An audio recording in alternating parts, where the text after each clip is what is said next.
Hello all you wonderful rambling atom sacks. Today I'm going to be talking about a sci-fi horror film called Annihilation. So let's get into it.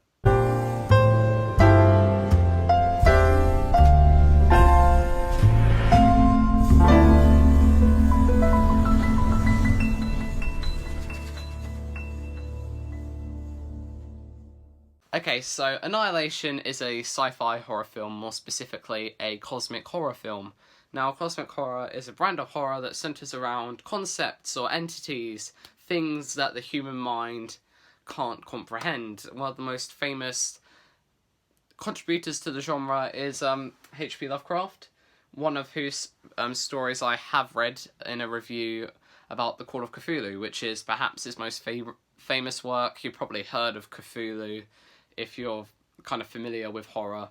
And this was the first cosmic horror film I've watched, I believe, unless I've kind of forgotten some.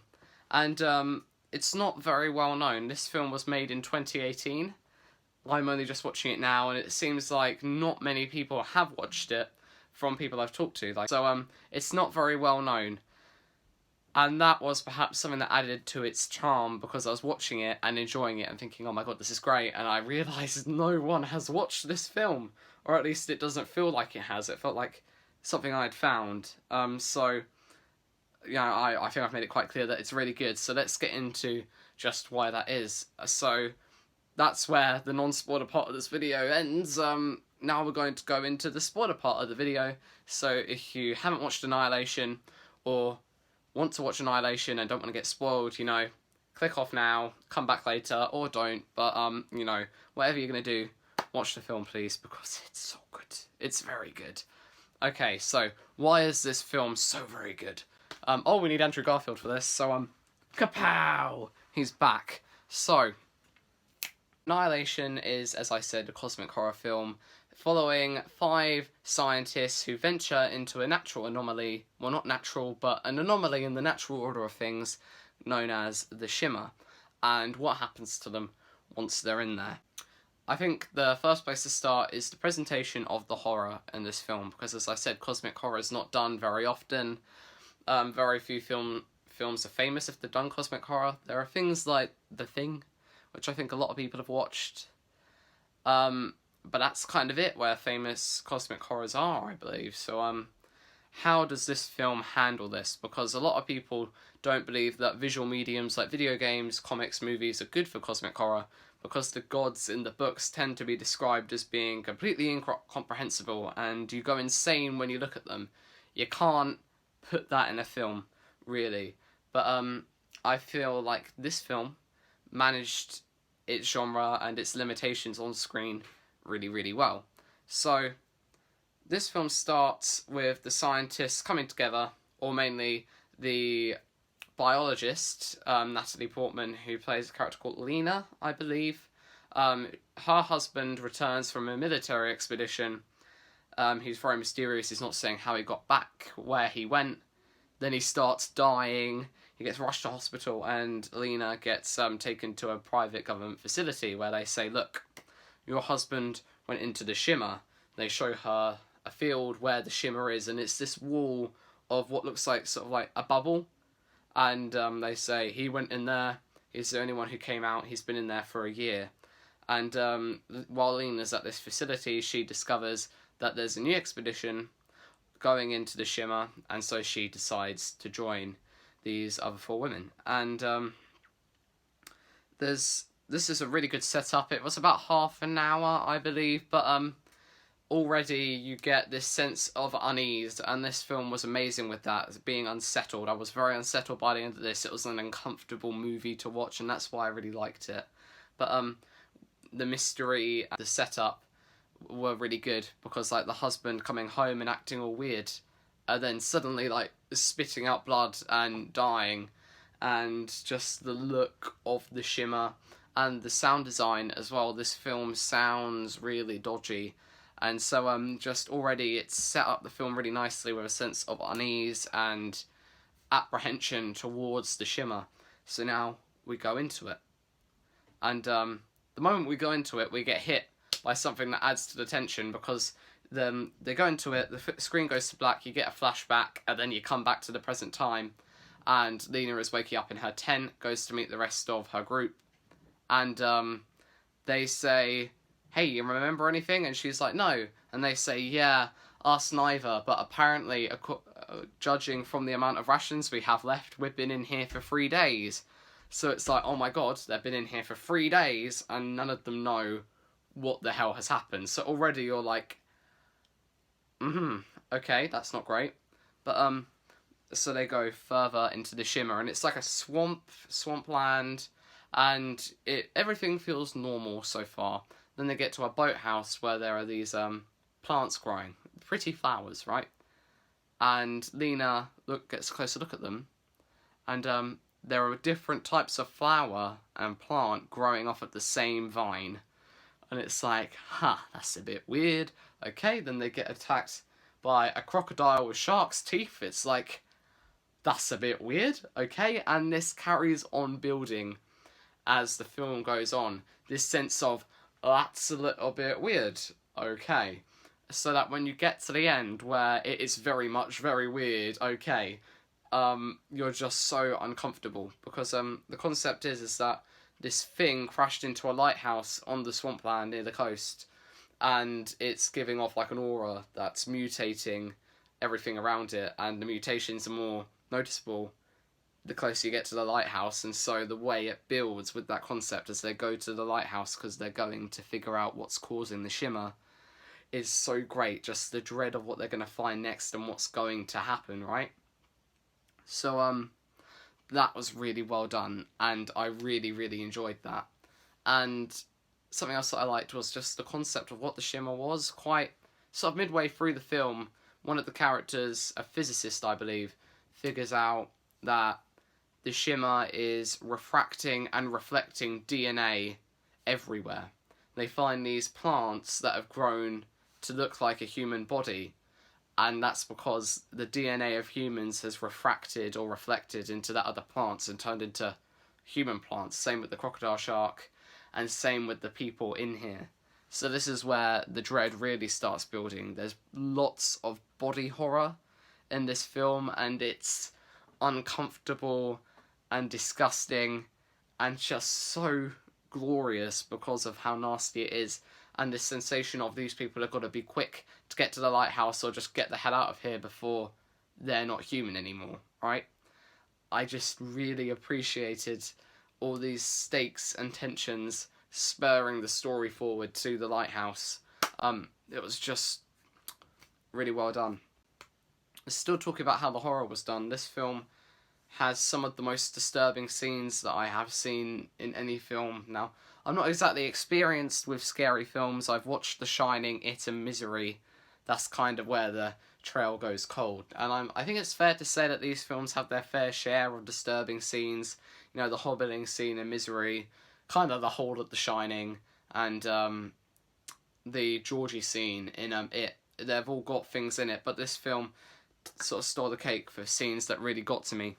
The two that I really remember were these people, the 5 scientists, found footage on a camera of the previous team involving Natalie Portman's husband and what happened to them. And if you're squeamish, don't listen to this. Skip ahead. I'll put a time up here to when you can go to, but it's the group of people with Natalie Portman's character at the centre with a knife and a guy with his shirt up, and you're like, I see where this is going. He takes the knife, stabs it into the guy. You think the camera's going to cut away, but it doesn't. You have the privilege of watching this guy cut a square out of this man's stomach with gore and the skin peeling away. And the camera doesn't go away, and you're just waiting for the camera to leave this shot, but it doesn't. And then they peel the skin away, and it's like, okay. And it gets worse, because now you see the man's insides that they've just cut open. And it's not like normal guts. His insides are moving like snakes and squirming, and, you know, inside shouldn't be like that. His they're completely wrong. And this scene just, it's kind of like a quarter through the movie. It's so great at really amping the horror up, and it was so uncomfortable to watch and so horrifying on so many different levels. I just really enjoyed that scene. And the other one was actually right at the end, and this is when Lena reaches the lighthouse. She's the only one alive at this point because everyone else has died. So she goes there and finds the source of the shimmer, or you could say that this thing is the shimmer.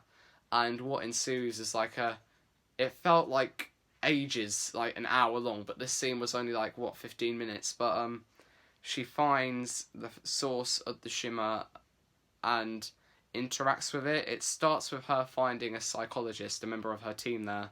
She went ahead and she says something along the lines of, "I don't know what it wants, if it wants." And that's that's a very good line, and it's very cosmic horror-y, if that makes sense, because it's just saying this thing that's causing all these mutations and all of this disgusting stuff to happen, we don't even know if it's sentient. And that's one of the things I really enjoyed about this movie as well. There was no good or evil. The shimmer wasn't good, the shimmer wasn't evil, it just kind of was. And that was a really refreshing thing to have in a film, I think, because the villain is always, evil, and they're evil. But in this, the shimmer wasn't even really a villain, it was just sort of an antagonist, or an inciting incident, if you want to call it that as well. But I found that scene really, really well put together. Just Lena and the psychologist Ventress talking to each other. I think Ventress is like consumed the shimmer because she says it's inside of me, and then it bursts out of her like a fountain. And then the shimmer takes on the form of, I don't even know, like a ball of, like a kaleidoscope in midair. And Lena stares into it. And this goes on for, yet again, what felt like 10 minutes, but was all of 10 seconds. The camera just focuses on the weird patterns repeating themselves in this thing.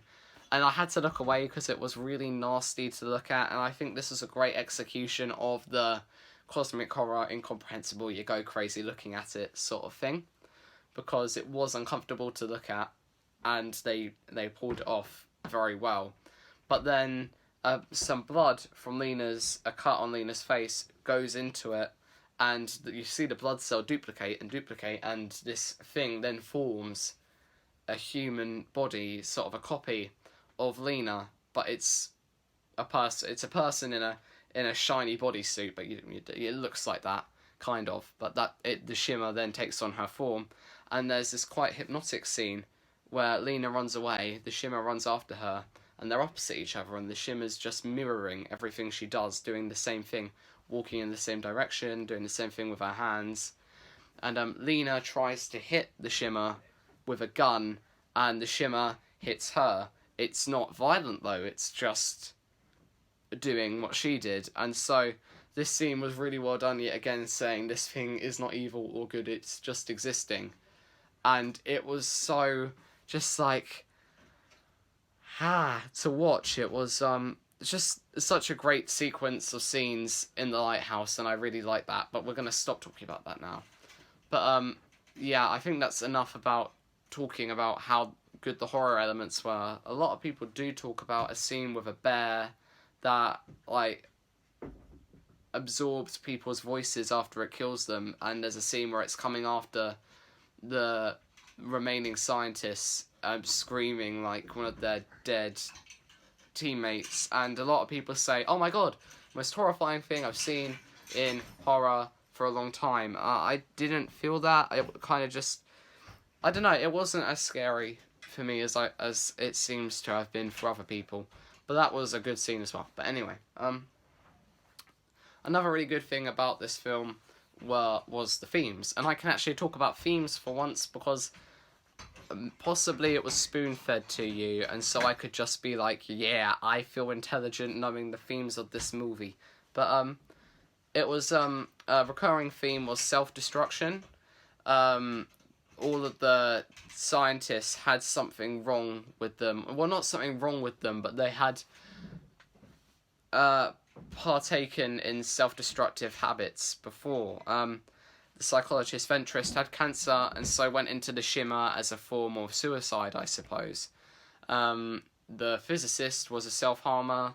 I don't know what this woman was, but one of them was an addict. Another one, I don't know how she was self-destructing. This other one, so you don't know what I'm talking about. And then there was Lena, who had slept with another man while her husband was away. And so all these people are participating in self-destruct, and it's talking sort of, I don't know, they mention it a lot, and eventually Lena destroys the shimmer by giving it a hand grenade and teaching it to explode itself. So maybe it's like saying that was a recurring thing about self-destruct that I didn't quite know the meaning of, but it was there. So that was a recurring theme that felt quite fitting for the film, and I did like that. But that's all I can say about themes because I don't know how to explore them.